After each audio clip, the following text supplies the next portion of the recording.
how are you? Hello. Everything good? Yeah, good to see you. See you, Mark. Hello. Very good. How are you? How's everything? Do you enjoy it here? Yeah. Well, thank you for all your hard work.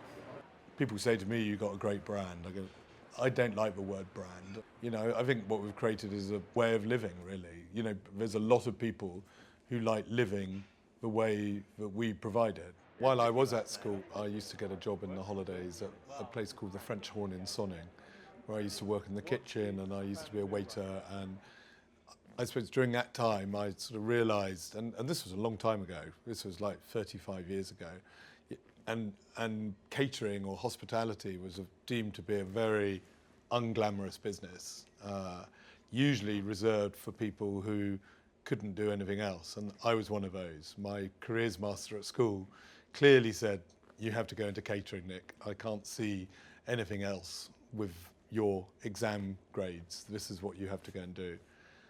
But I always, when I was growing up at home, I always loved when my parents entertained at home. I loved getting involved in that. I loved seeing people have a good time. That's what I wanted to do. I wanted to give people a good time through things which they do every day of their life, like eating, drinking and sleeping. So after the French Horn, I got a job at Soho House Forte on their management course.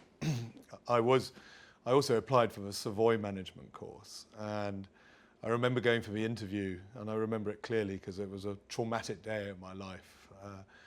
Her name was Olive Barnett, and she was very well known at the Savoy. And I went in for the interview, and I was a trembling wreck. Nothing came out of my mouth, and obviously I didn't get the job, but I ended up getting a job at Soho House Forte on the which was a sort of lesser management course in those days. And that management course took me basically, it was cheap labour really. It was cheap labour. It took me through all the departments, kitchen for a year, serving in restaurants, bars, housekeeping, cleaning rooms, reception, answering telephones, duty management. And it took me all the way through until I became the back of house manager at the Hyde Park Hotel, which is now the Mandarin in Knightsbridge. And I was back of house manager there, which was just sort of the most absorbing, demanding, awful job that anyone could ever do. But it was good training. And during that time, my social life was sort of non-existent because I was just working all the time. I was building my business plan to try and raise money to open my first restaurant, which I was working on, and it was a restaurant called Over the Top. And just fast forwarding a bit, it was a disaster. It was really taught me a lot. It taught me how to run a business with no money. It taught me what customers really want, and Over the Top delivered none of that. Never had any money. It was always pretty empty, apart from my poor friends, which had to come along and suffer it. The food was disgusting. The service was appalling. The decor was, it's just embarrassing. And we opened, there I'm trying to blame other people. I opened 3 others.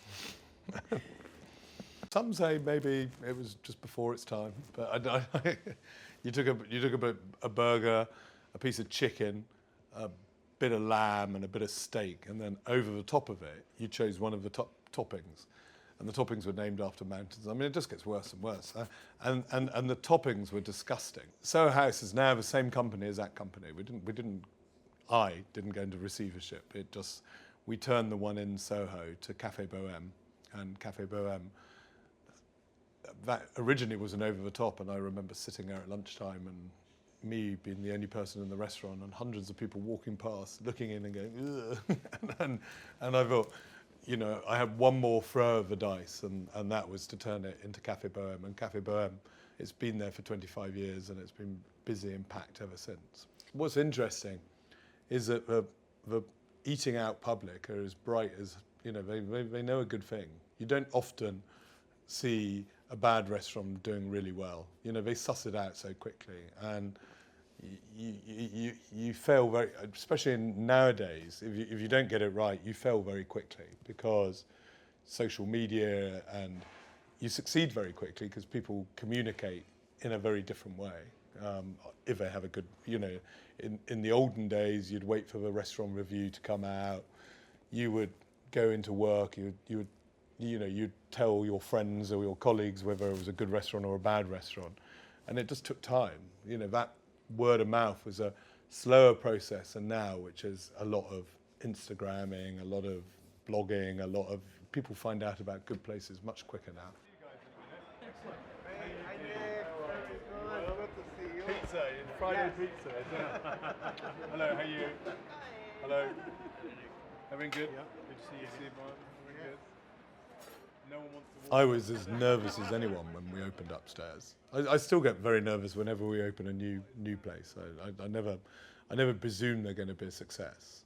I think the day you start presuming just because your last place was a success, your next place is going to be a success. When I did the first Soho House, I was going into a territory that I did not understand. I was not a media type. I was not a club-going person. I wasn't Mr. Socialite around town.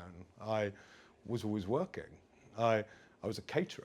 So then I was trying to attract people in the film business to come to the club. And I didn't know anyone, so I had to start cold calling people and picking up the phone and leaving notes on backstage theatres for people to try and contact me when I was putting the committee together. So it was very nerve-wracking. I think generally our customers, if they go and eat in a chicken shop, or they are a member of Soho House, or they eat a dirty burger, or they go and stay in one of our hotels, they're all the same sort of person, really. And there's a lot of those sort of people around, who really like quality, they're smart, they work out what's good and what's bad, they don't like being ripped off, they go into places and they know how to behave. When I do lie awake at night, there's an expanding business, there's lots to worry about, and things which can go wrong, or things which aren't going quite as according to plan. But I'm lucky. I get up every morning, and I've got a job that I love. I love every bit of it, and lots of people do have a job that they don't love, and I'm lucky enough to have that job. But it means getting around the world. But getting around the world, I'm lucky that I can create stuff in different countries and see different cultures and see how different people live. I think that's good for anyone.